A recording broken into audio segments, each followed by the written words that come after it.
Ya, kembali lagi bersama Bung Chandra di Apa Kabar Indonesia.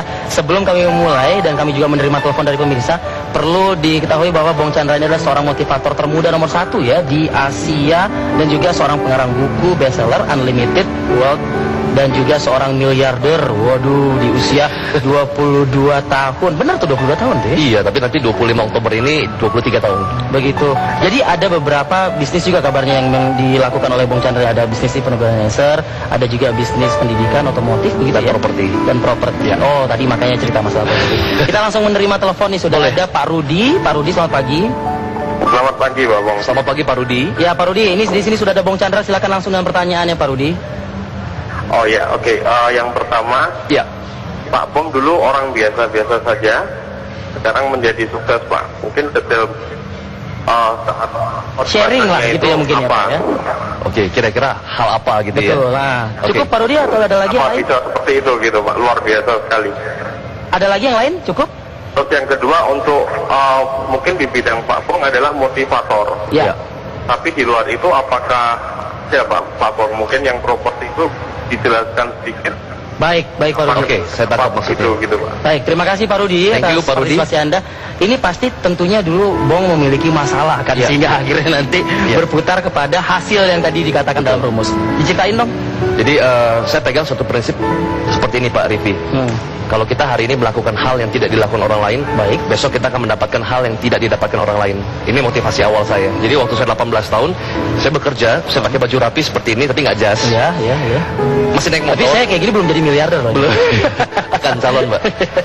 Nggak pakai jas, tapi saya naik motor waktu Ya. 18 tahun. Dan kemudian pada saat itu saya mampir ke lapangan futsal tempat teman-teman saya bermain sepak bola. Kemudian, bos kita datang nih. Saya nggak tahu itu pujian atau penghinaan Pak Rivi. Oh, ya, Beda ya. tipis ya. Tapi positive thinking. Dan waktu itu teman saya bilang, Chan, kita ini terlalu muda untuk bersenang-senang. Kita ini masih 18 tahun. Waktu itu mereka bilang seperti itu. Tapi saya putuskan bahwa kalau hari ini saya melakukan apa yang tidak dilakukan orang lain, maka besok saya berhak mendapatkan apa yang tidak dapatkan orang lain. Dan iya. saya pegang satu prinsip bahwa kepuasan terbesar dalam hidup adalah melakukan hal yang orang lain katakan tidak bisa kita lakukan. Tidak bisa lakukan. Nah, itu yang jadi motivasi saya. Dan waktu itu hati saya memang mengatakan bahwa saya ingin buktikan, tapi buktikan dengan kata-kata nggak bisa. Nah, itulah yang jadi motivasi saya, di mana saya berusaha dan memotivasi diri saya untuk coba bekerja dengan segala keterbatasan dan kekurangan. Apa pekerjaan waktu itu ketika yang pertama? Waktu itu saya coba mulai menjadi seorang sales. Dari hal yang kecil. Kemarin di minggu yang pertama saya sudah jelaskan, saya mulai dari menjual kue papa saya dari warung ke warung dan lain sebagainya. Kemudian menjawab pertanyaan kedua dari Pak Rudi yang bertanya, selain kegiatan motivasi, kegiatan Adakah apa lagi? kegiatan lagi? Kami saat ini sedang mengerjakan 3 buah bisnis. Yang pertama adalah event organizer, Ya. kemudian properti, kemudian dan otomotif. Untuk properti kami sekarang sedang mendevelop satu perumahan seluas 5 hektar di daerah Ciledug. Wow, luar biasa ya. Tentunya itu tidak gampang ya, Bapak Tidak usaha gampang, itu. tidak gampang. Dan orang-orang lain pun juga pasti ada yang meniru seperti Anda saat ini kan. Amin. Cuman tentunya pasti ada lagi-lagi masalah yang dihadapi. Iya. Masalah modal tentunya kan, masalah tempat Iya. gitu.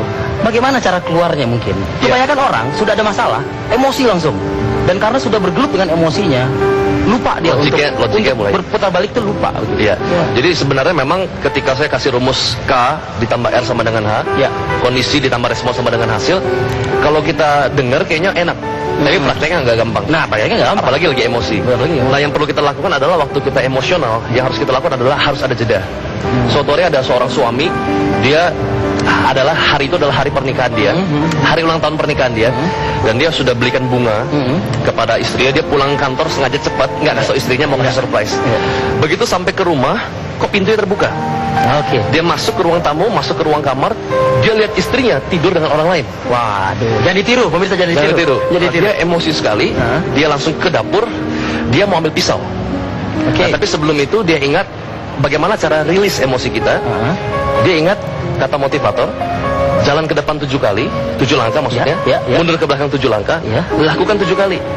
Maju ke depan 7 7 langkah. kali, 7 langkah, mundur ke belakang 7 langkah. Sambil Bukan 7 kali, sambil emosi dia pegang Oke, pisau. oke. Nah, setelah dia lakukan itu, tiba-tiba istrinya keluar dari kamar, nyamperin ke dapur, dia bilang, Pap, udah pulang. Kemudian dia lihat, ternyata betul istrinya, dan di sebelah istrinya adalah mama mertuanya. Jadi ternyata yang tidur dengan istrinya Oh, oke. saat itu bukan orang lain, Iya. bukan suami, bukan selingkuhan, tapi memang mama mertua. Mama mertua. Jadi saya mau katakan setiap manusia yang punya masalah emosi kita perlu jeda. Jadi ketika kita hampir mau melakukan tindakan, sebelum kita bilang K ditambah R sama dengan H ya, Iya. kita ambil jeda dulu. Ambil jeda. Ngapain kayak browsing internet? Jangan kayak- langsung termakan dengan Betul. kondisi yang gimana. Betul, ngopi dulu mungkin. Ngopi dulu mungkin. Ada penelpon lagi nih Chandra. Oke, iya. Sepertinya sudah mulai banyak nih. Halo, selamat pagi. Selamat pagi. Selamat pagi Pak Widodo. Ya betul. Ya Pak Widodo di mana nih, Pak Widodo? Selamat pagi Pak Widodo. Para. Jepara. Ya silakan Pak Widodo dengan pertanyaannya ke Bung Chandra. Halo, Bung Chandra. Iya Pak. Nah, gini, saya pernah juga seperti itu. Dalam keadaan tentu kita buat titip, kita bayangkan kita berhasil, ternyata berhasil. Oke. Nah, terus pertanyaan saya, Ya. tidak semua orang bisa seperti itu. Iya. Kadang-kadang malah meratapi keburukannya itu. Iya.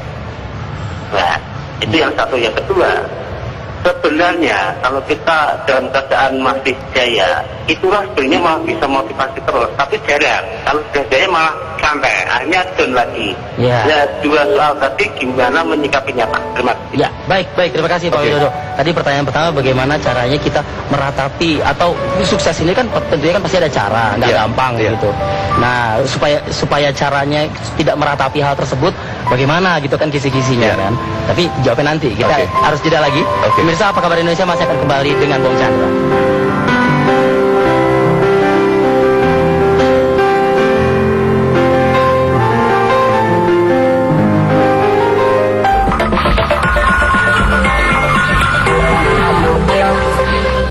Setiap manusia juga ingin menjadi orang yang kuat, dia Kalau Anda ingin kaya, Anda ingin berhasil, saudara, tergantung dari dua hal. Buku apa yang Anda baca dan dengan siapa Anda bergaul. Hanya ikan mati mengikuti arus, tapi ikan hidup itu harus melawan arus. Lakukanlah hal yang tidak dilakukan orang lain, saudara. Jangan lihat uang, lihat peluang. Jadi jangan kejar jadi orang kaya. Dapatkan segera orang yang kaya terdekat. Apa kabar? Berpikir, bertindak, berbicara. Seakan-akan Anda sudah mendapatkan tepuk tangan yang paling merepot Anda semua. Sukses adalah orang yang menggunakan waktu yang tidak digunakan oleh orang rata-rata. Bagaimana cara jadi magnet uang? Salah satu caranya adalah jadi magnet uang. Untuk informasi training dan seminar Bung Chandra 021 290 307 30.